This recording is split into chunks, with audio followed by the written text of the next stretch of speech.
예, 오늘 점심 맛있었죠? 예, 저만 맛있었던 게 아니네요. 그죠? 우리 애들한테 오늘 물어보니까 점심을 되게 많이 먹었대요. 우리 권사님들이 솜씨가 좋아갖고 오늘 점심 맛있게 또 하나님 앞에 또 은혜롭게 또 좋은 교제의 시간을 나눴습니다. 뭐 손잡고 뭐 하세요? 예, 우리 서로 인사합시다. 샬롬 사랑합니다. 예, 오후 시간에 만나서 반갑습니다. 인사합시다. 예. 저하고도 인사합시다. 샬롬 사랑합니다. 예, 반갑습니다. 제가 마음 같아서는 함께 손을 잡고 싶습니다. 오후 시간에 또 우리가 하나님의 또 우리에게 주신 말씀 또 함께 살펴보면서 잠시 말씀 앞에 좀 집중할 수 있는 시간을 가지도록 하겠습니다. 이제 여름이 좀 되면 그 말씀을 이렇게 볼 때 자꾸 우리에게 다가오는 것이 있어요. 그죠? 이 잠이라는 것이 자꾸 이렇게 우리에게 다가오는데, 그래도 뭐 육신이 연약해서 어떻게 하겠습니까? 그죠? 예, 그래도 우리가 좀 꼬집어 가면서 그렇게 하나님의 말씀을 대할 수 있는 시간을 가지도록 하겠습니다. 로마서 8장의 본문 말씀을 우리가 오늘 살펴봤는데, 지난주의 말씀에 이어서 우리가 말씀을 좀 살펴봅니다.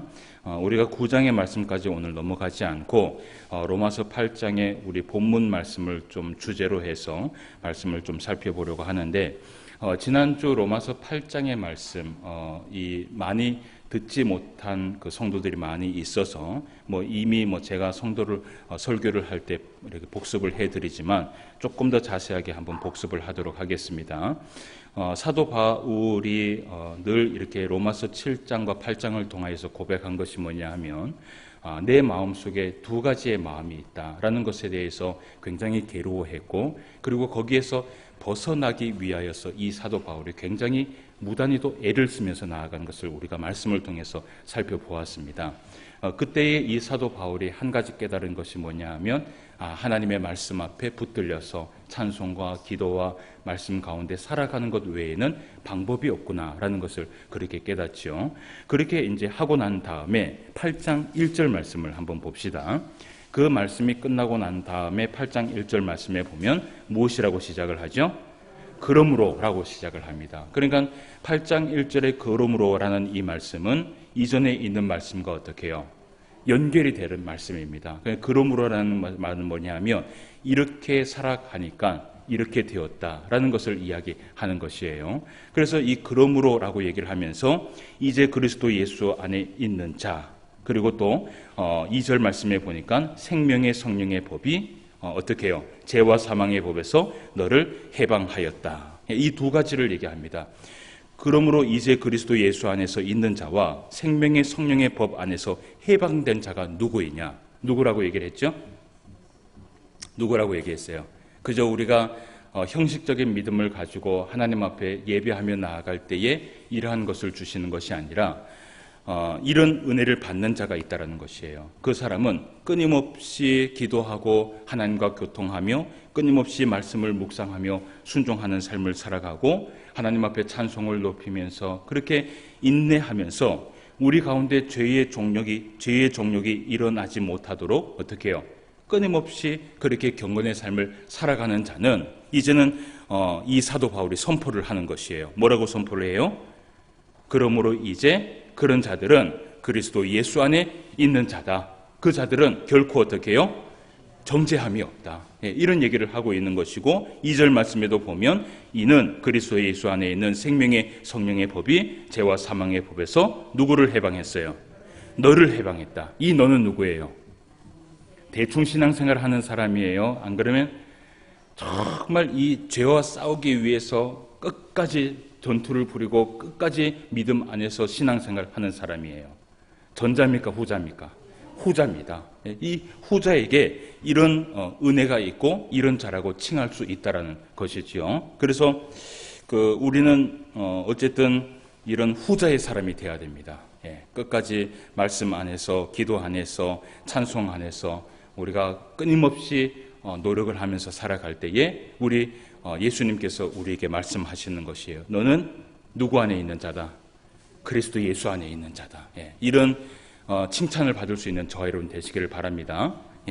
그런 말씀을 하고 이 사도 바울이 또 이어서 말씀한 것이 뭐냐면 이런 은혜를 받은 자가 그렇다면 앞으로 어떻게 살아가야 되는가, 그 살아가는 길의 방향성에 대해서도 얘기를 합니다. 끝까지 예수님 오실 때까지 육신을 따라 살아가지 말라라는 것이에요. 여러분, 육신을 따라 살아가게 되면 어떻게 됩니까? 이제 로마서 6장, 7장, 8장 말씀을 보면서 정리를 좀 해야 돼요. 육신을 따라 살아가게 되면 어떻게 해요? 우리 안에 있는 이 죄의 정욕이 어떻게 해요? 우리를 또 이끌기 시작합니다. 그러면 결국은 실패하는 인생을 살아갈 수밖에 없는 것이에요. 우리가 넘어지고 또 넘어지고 하나님 앞에 낙심하고 또 낙심하잖아요. 이렇게 낙심하고 우리를 정죄하는 것들이 바로 누가 하는 일이냐 하면 죄가 하는 일이에요. 그런데 이 죄가 자꾸 자라게 되면 이러한 신앙생활을 계속해서 이어갈 수밖에 없는 것이죠. 그죠? 그래서 사도 바울이 우리에게 얘기하기를 육신을 따라 살아가지 말고 성령을 따라 살아가는데 무엇과 무엇이 성령을 따라 살아가야 된다고 얘기했어요. 이거 제가 문제를 좀 냅니다. 지난주 예배 드리신 분 한번 맞춰보세요. 성령을 따라 살아가는데 두 가지를 붙들고 성령을 따라 살아가야 된다고 얘기했어요. 그게 뭐냐 하면 생각과 행동.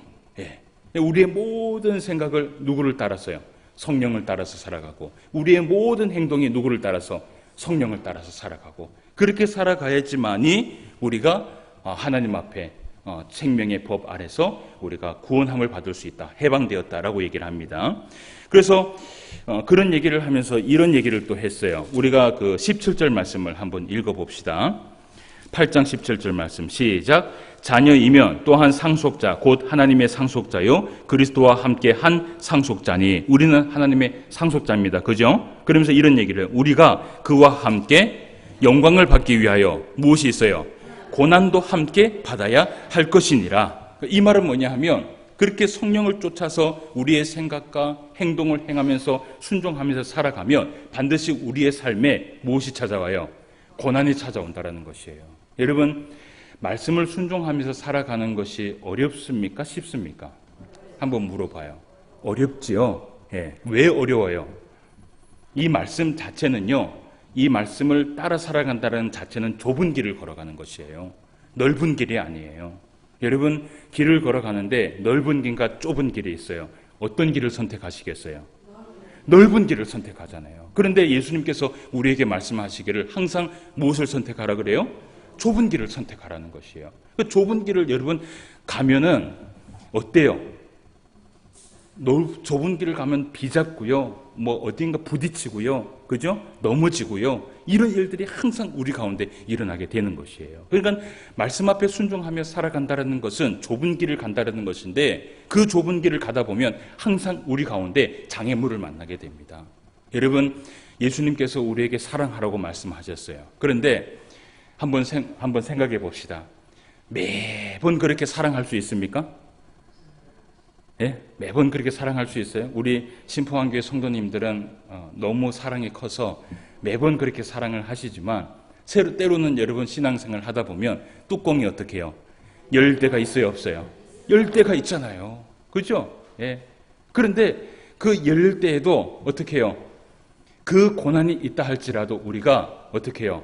그 고난을 감당하면서 주님 앞에 살아가야 된다라는 것이에요. 근데 이렇게 고난이 있고 그 고난의 길을 걸어간다 할지라도 참고 살아가야 되는 이유가 있어요. 그 이유가 무엇일까?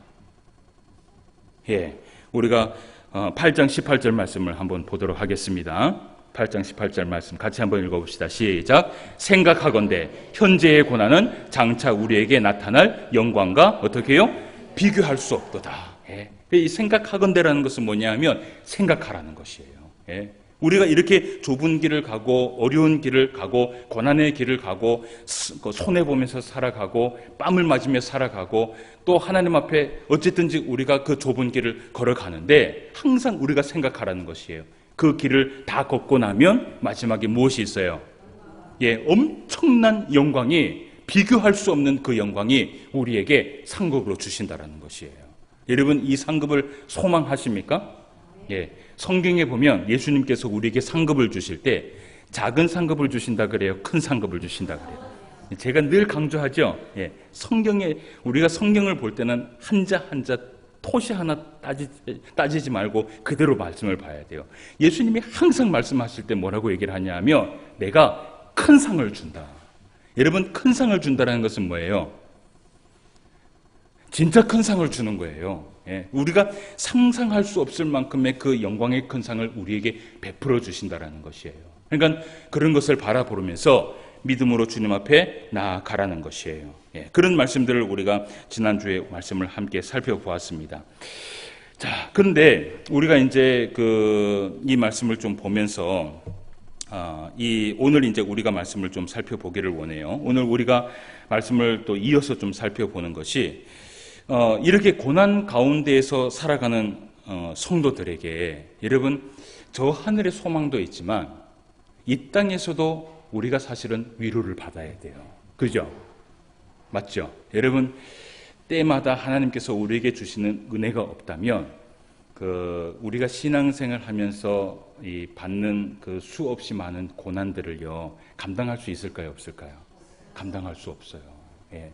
막 고난이 있고 막 어려움이 찾아오고 넘어지고 낙심해도 그 순간에 하나님께서 우리에게 뭘 베풀어 주시느냐 하면 이 땅에 있는 그 은혜를 베풀어 주시기 때문에 또 어떻게 해요? 일어나는 거예요. 예. 또 살아가는 거예요. 그리고 또 다시 한번 일어나서 그 고난의 길을 어떻게 해요? 기쁨으로 또 걸어가는 것이에요. 뭐 때문에? 우리에게 주시는 그 은혜가 너무 크기 때문에. 그런 은혜를 여러분 맛보시면서 살아가시는지 모르겠어요. 예, 이때 아멘이 안 나오면 이제 졸고 있거나, 예, 혹은 믿음이 없거나 둘 중에 하나예요. 예, 그런 은혜를 누리면서 살아갈 수 있는 저와 여러분 되시기를 바랍니다. 예, 근데 이제 18절 말씀부터 25절까지의 말씀은 저 하늘의 소망에 대한 말씀을 이야기하고 있고요. 오늘 우리가 보고 있는 이 26절 이후의 말씀은 이 땅에서도 우리에게 은혜를 베풀어 주신다라고 얘기를 해요. 그래서 먼저는 26절 상반부에 대한 말씀을 한번 봅시다. 자, 이와 같이 한번 읽어볼게요. 시작. 이와 같이 성령도 우리의 연약함을 도우시나니. 아멘. 여기까지. 예. 이와 같이 성령도 우리의 연약함을 어떻게 한다 그래요? 도와주신다라고 얘기를 해요. 예. 여러분, 우리는요, 예수님을 영접하고 그분 안에 살아간다고 하더라도 우리는 여전히 연약해요. 예. 우리가 예수 그리스도를 통하여서 늘 힘을 가지고 승리하면서 살아가잖아요. 그럼에도 불구하고 우리의 연약함은 아직까지 우리 가운데 남아 있어요. 우리는요, 참 약점이 많은 사람입니다. 그리고 실수도 많이 하는 사람입니다. 보통 우리가 공동체 생활을 하다 보면요, 좀 허당인 사람도 있어요. 그죠? 허당인 사람은 어떤 사람이에요? 이 실수하고 막 이렇게 하는 게 눈에 어떻게 해요? 딱 보이는 사람이 있어요. 그런데 신앙생활 하다 보면 완벽한 사람도 있어요. 그죠? 야, 어떻게 저렇게 철저하게 완벽할까? 그런데 한번 가만히 생각해 보세요. 그렇게 철저하게 완벽한 성격을 가진다 할지라도 완벽한 사람은 있어요, 없어요? 완벽한 사람은 없어요. 우리 하나님 앞에는 어떤 사람들이냐? 실수하고 넘어지고 허물이 있고 또 넘어지고 낙심하고, 그것이 우리 인생이에요. 여러분, 여기 앞에 있는 목사는 어떻게 보이세요? 완벽하게 보이세요? 이거 그러면 큰일 납니다. 예. 큰일 날 일이에요. 목사도요, 실수하고요, 목사도 허물이 많고요, 이 목사도 하루를 살아가면서 하나님 앞에 후회하는 일들이 참 많이 있어요. 내가 그때 이런 말을 하지 말걸, 이런 후회도 하고요, 또 하나님 앞에 또 후회해서 회개도 하고 눈물도 흘리고 새벽에 또 하나님 앞에 나와서 또 지난날 죄를 지은 걸 가지고 하나님 앞에 또 무릎을 꿇고 회개하는 자가 누구냐 하면 바로 여기 앞에 있는 목사예요. 예. 여러분들이 섬기고 있는 이 목사가 어떤 사람이냐 하면 어떤 사람이에요? 실수 많고요, 허물 많고요, 예. 죄도 많고요, 예. 완벽한 사람이 아닙니다. 예. 저번에 얘기했죠. 제가 청소년 사역을 할 때 애들이 전사님은 화장실도 안 가는 것처럼 그렇게 생각했다는데 천만의 말씀이에요. 그런데 이렇게 온갖 허물과 실수와 제약으로 또 넘어지고 또 넘어진다 할지라도 여러분, 우리가 이것을 알아야 돼요. 우리는요, 참 가만히 보면 약점을 보이기를 좋아합니까? 보이기를 싫어합니까? 예, 보이기 싫어하죠. 예, 누구든지 그렇죠. 예, 누구든지 완벽하기를 원하고, 그죠?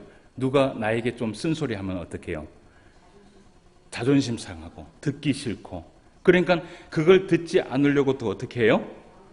완벽하게 그렇게 신앙생활을 하려고 해요. 근데 여러분, 이것이 얼마나 피곤한 건지를 여러분 생각해야 돼요.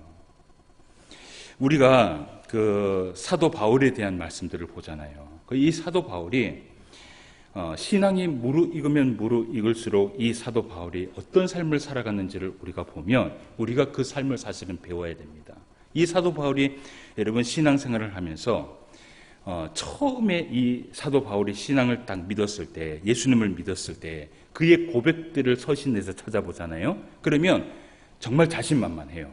뭐라고 얘기를 하냐면, 나는 지극히 큰 사도들보다도 조금도 부족함이 없다 라고 막 이렇게 얘기를 하면서 하나님이 주시는 그 능력을 가지고 정말 믿음으로서 나아가는 그런 사도 바울의 젊은 혈기의 그런 신앙의 모습을 보게 돼요. 근데 이 사도 바울이 신앙이 무르익습니다. 조금 무르익었을 때 그의 편지를 가만히 살펴보잖아요. 그러면 그가 뭐라고 고백하느냐면 이런 고백을 해요. 모든 성도 중에 나는 지극히 작은 자보다 더 작은 자다. 이 고백이 뭐예요? 이 고백이 뭐예요? 나는 정말 주님 앞에서는 허물이 많고 죄가 많고 연약한 존재다 라고 고백하는 것이에요. 예. 그런데 마지막에 이 사도 바울이 신앙이요 최고로 무르익을 때가 있습니다. 여러분, 나중에 시간이 한번 돼 보시면 그 성경 강좌를 할 때 이 사도 바울이 마지막 그 죽기 전에 감옥에 있을 때에 썼던 그 서신들을요, 여러분 한번 가만히 살펴보세요. 이 사도 바울이 처음 가지고 있던 그 신앙과 진짜 많이 변한 것을 볼 수 있어요.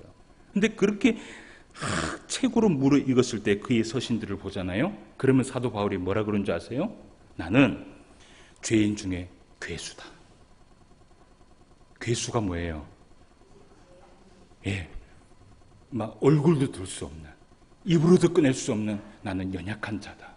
나는 정말 하나님 앞에 부끄러운 자다라고 고백할 정도로 자신의 그 연약함을 실제적으로 많은 사람들에게 어떻게 해요? 나타내며 나아갔던 것이 바로 사도 바울이었어요. 여러분, 우리가 일부러 완벽하기 위해서 여러분 애쓰지 마세요. 예. 그러기 위해서 이 공동체가 있는 것이 아니에요. 이 공동체가 있는 것은 뭐냐 하면 연약함 가운데에서도 어떻게 해요? 서로 사랑하고 서로 보살펴주고 연약한 것을 인정하는 것이 건강한 교회입니다. 건강한 교회예요. 이걸 우리가 알아야 되는 거예요. 그러니까 여기 앞에 있는 이 목사가 여러분 한번 맨날 그 강대상에 올라와서 맨날 잘난 척만 한번 해보세요. 처음에는 듣기 좋죠. 나중에는 어떻게 해요? 속으로 뭐라 그래요? 또 잘난 척 한다.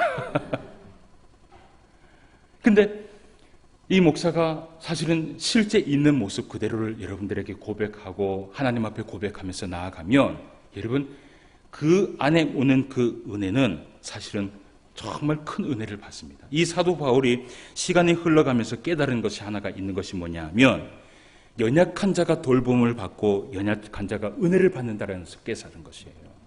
제가 저번에도 한번 이야기를 했는데 우리 하나님은 목자지요. 우리는 뭡니까? 양입니다. 양이 목자를 왜 필요해요? 양이 목자를 왜 필요해요? 한번 보세요. 양이요, 그 목자 없이도 자기 길을 잘 찾아가고 완벽해요. 먹는 것도 잘 먹고 막 하는 것도 잘 하고 평생 어디에 갖다 놔도 길을 잃어버리지 않을 정도로 잘 훈련된 양이 있어요. 그 양은 목자가 필요해요? 필요 없어요? 필요 없어요. 근데 양은 목자가 왜 필요해요? 연약하기 때문이에요. 연약하기 때문이에요.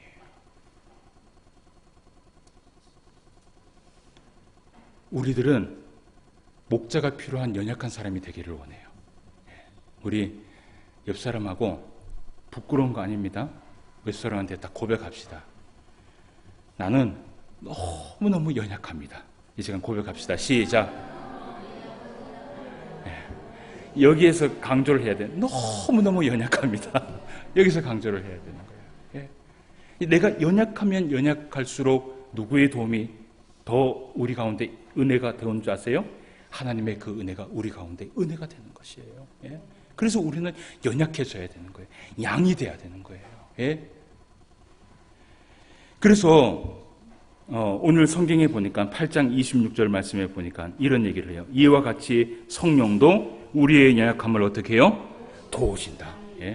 성령을 의지하면서 살아가는 자는 항상 무엇이 있느냐 하면 무엇이 있어요? 성령의 도우심이 우리 가운데 있는 줄 믿습니다.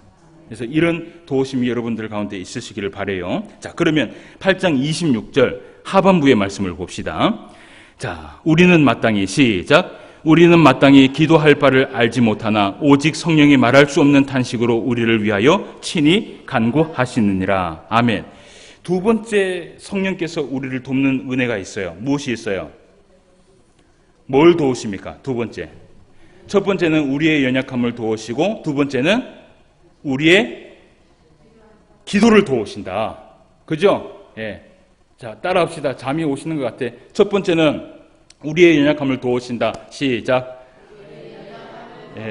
두 번째는 우리의 기도를 도우신다. 성령께서 연약한 우리들에게 이러한 것들을 도와주신다는 거예요. 성령에 의지하면서 살아가는 자는. 여러분, 한번 물어볼게요. 기도가요, 어렵습니까? 쉽습니까? 어려워요. 어려운 게 당연한 거예요. 이게 쉬우면은 안 됩니다. 만약에 이 기도가 쉬웠다면요, 예수님께서 우리에게 기도를 가르쳐 주실 필요가 없고요. 그리고 여러분 이 세례 요한도 제자들에게 기도를 가르친 바가 있거든요. 성경에 보면 이 성경에는 기도에 대해서 가르친 바가 굉장히 많이 있어요. 신학교에 가면 학부를 4년을 다니고 신대원을 3년을 다녀요.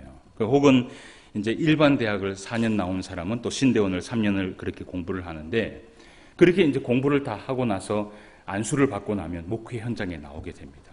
근데요, 7년 동안 공부를 하면서 설교학이라는 것은 여러 번 배워요.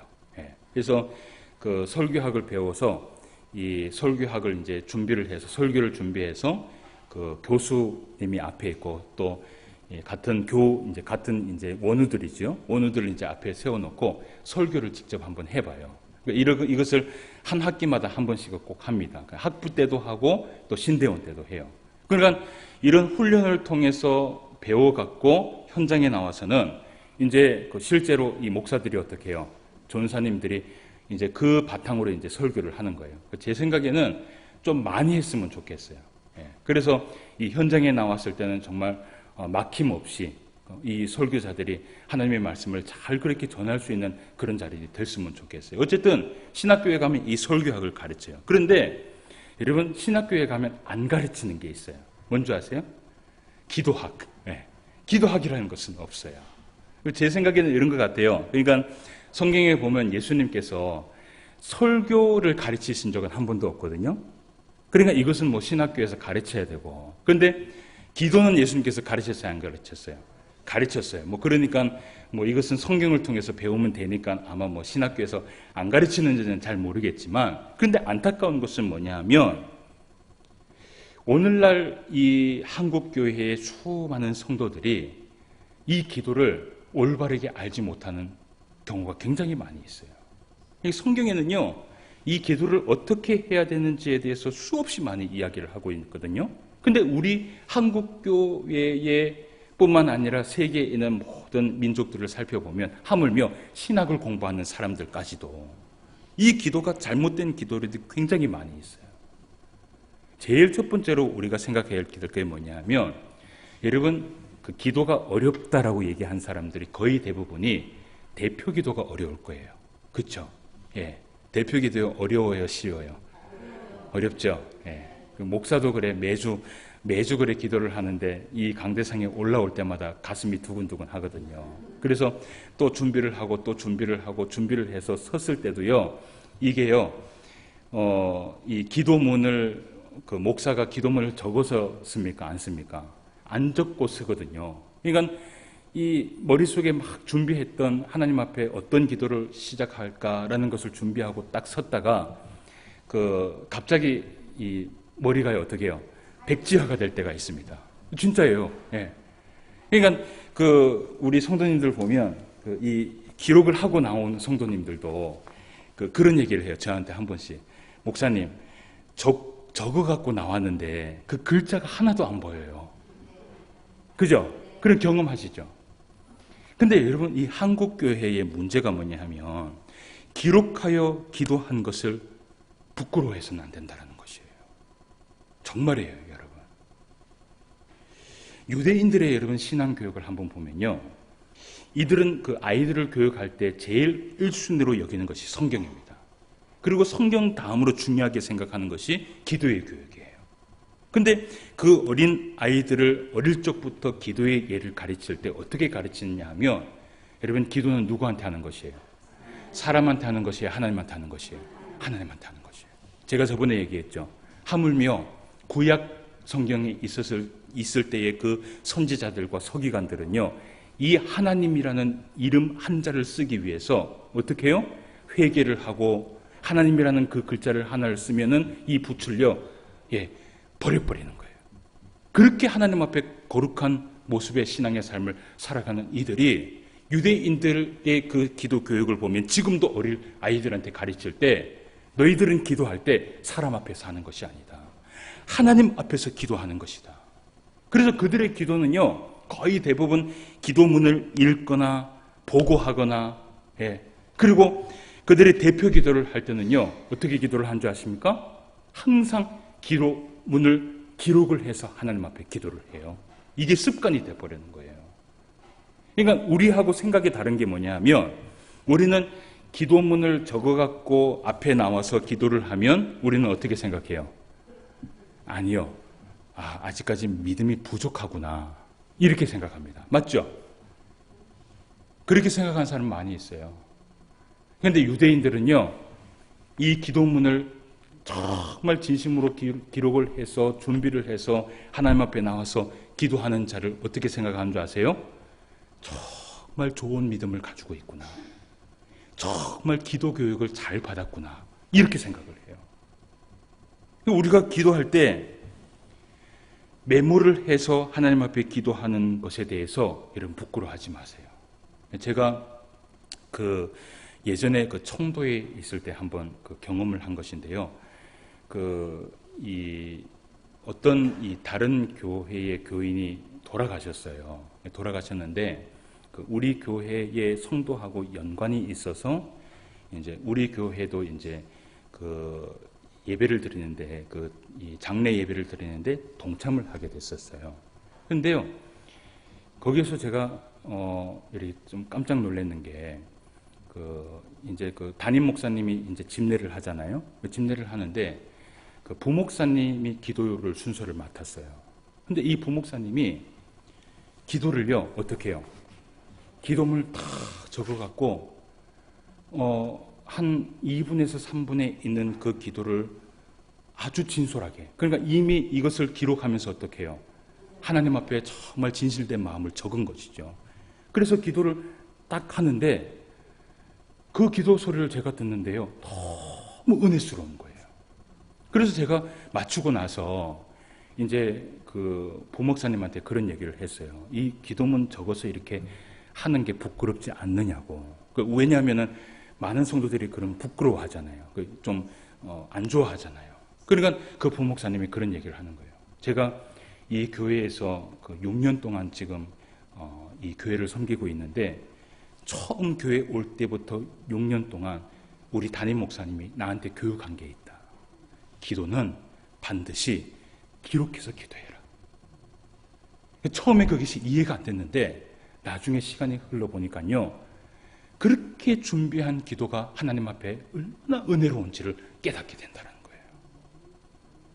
그러니까 여러분, 그 대표 기도가 힘들고 부끄러워 생각하지 마시고 어떻게 해요? 예, 집에 가서 시간 많잖아요, 그죠? 시간이 부족하시죠? 그 시간을 내서 만약에 이번 주일 여러분 기도 제목, 기도 순서라면 미리 딱 준비하는 거예요. 예. 그래서 나와서 기도했을 때는 이제 앞으로 우리 교회는 바꿉시다. 그래서 그렇게 기도한 사람한테는 우리가 어떻게 생각해요? 야, 잘 준비했구나. 여러분, 우리가 그렇게 바뀌어야 되는 거예요. 이 외에도 여러분, 잘못된 기도의 습관을 제가 한번 말씀해 드릴까요? 오늘날 한국교회 잘못된 기도 습관? 성경에는 없는데 하여튼 죽으라고 하는 기도가 있어요. 뭐냐 하면, 기도회 할 때나 찬양할 때, 찬양 집회할 때, 꼭 기도할 때 뭐 해요? 주여 삼창. 이 주여 삼창 누가 만든 줄 아세요? 예? 이 주여 삼창은요, 한국교회에서 만든 거예요. 예. 그러니까 주여 삼창 안 하면 기도 안 한 것 같처럼 그렇게 생각하는 거라. 근데 이 주여 삼창은요, 성경에 있어요, 없어요? 성경에 없어요. 근데 안 하는 사람은 어떻게 해요? 더 이상한 것처럼 되어버린 교회가 지금 한국교회라. 또 한번 봅시다. 평소에는 일반적인 목소리가 나오다가 딱 기도만 하면 목소리를 깝니다. 주여, 주여. 그러면서 한 말을 또 하고 한 말을 또 하고 토시 하나 안 틀려요. 제가 이런 기도까지 들어봤어요. 365일 토시 하나 틀리지 않은 기도를 제가 들어봤어요. 여러분, 하나님이 죽어 계십니까? 살아 계십니까? 살아 계셔요. 하물며 우리가 살아있는 부모님을 만나러 갔을 때, 그죠? 예? 제가 이번 주에도 부산에 갔다 왔는데 부모님을 만나러 갔어요. 근데 작년에 했는 말을 가서 또 하는 거야. 예. 또 똑같이 얘기를 하면서 토시 하나도 안 틀려. 예. 뭐 어쨌든 두 번째는 넘어갑니다. 세 번째 왔는데 또 어떻게 해요? 또 그 얘기를 해. 네 번째 왔어요. 한 10번을 오면 여러분 아버지가 뭐라고 그럴 것 같아요? 야, 레파토리 좀 바꿔라. 여러분, 우리의 기도는요, 살아계신 하나님 앞에 기도하는 것이에요. 우리가 습관적으로 막 주여 주여 하면서 토시 하나 안 틀리고 그렇게 기도한다고 여러분, 하나님께서 그 기도를 응답하시는 것이 아니에요. 그리고 또 한 가지, 뭐 이것은 여러분들이 자주 들어봤을 거예요. 소나무 하나 뽑으면 어떻게 해요? 산에 올라가서 소나무 하나 뽑으면 어떻게 해요? 기도 응답 받는다. 예. 소나무 뽑아서 기도 응답 받아보셨습니까? 아니에요. 이것도 잘못된 생각이에요.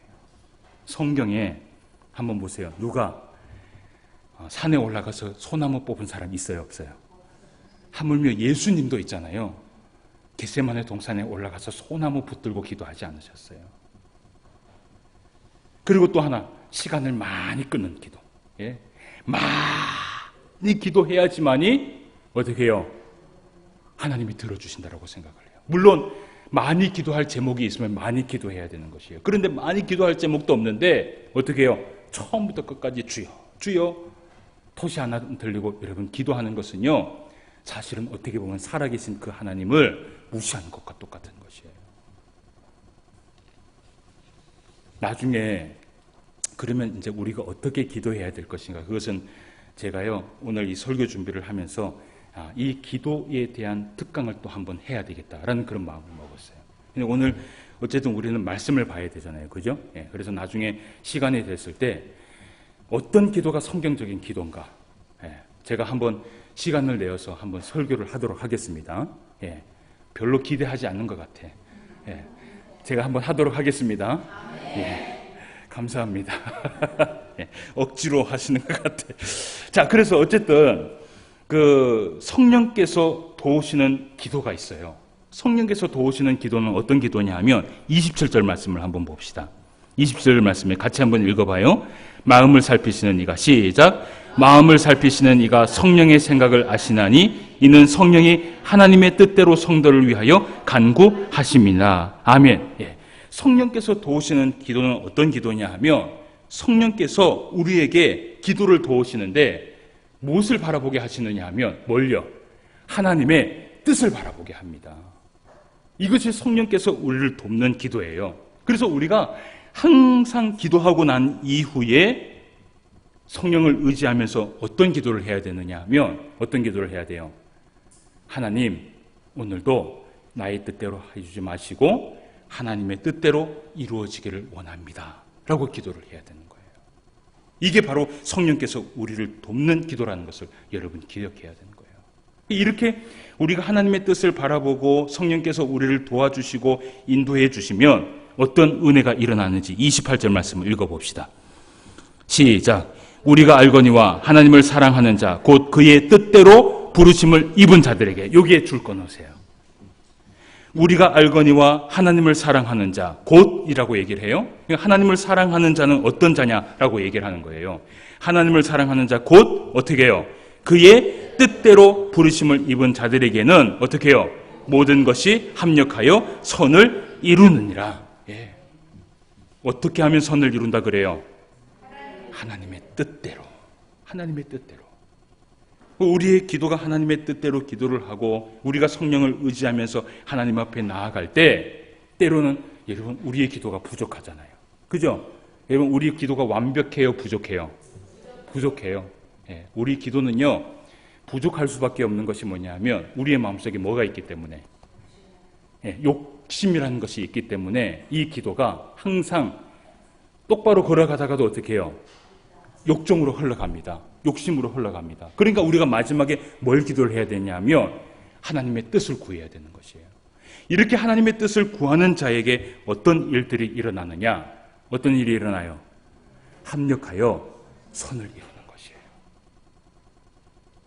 여러분 우리가 성경 말씀 볼 때, 그죠?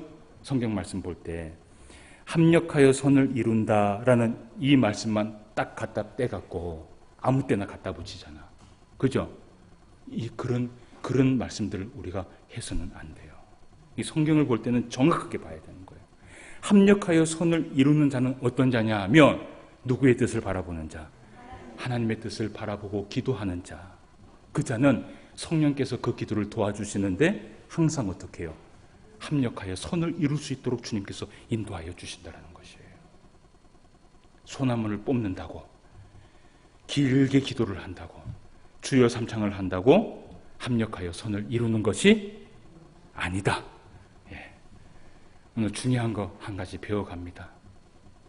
그래서 우리가 오늘 이제 마지막으로 좀 말씀을 보여야 될 것이, 이렇게 배우고 난 다음에 성령 안에 살아가는 자가 승리할 수밖에 없는 이유를 우리가 말씀을 통해서 보고 마치도록 하겠습니다. 31절 말씀에서 39절 말씀을 자세히 한번 보시길 바랍니다. 제가 따로 설명을 해드리지 않을 거예요.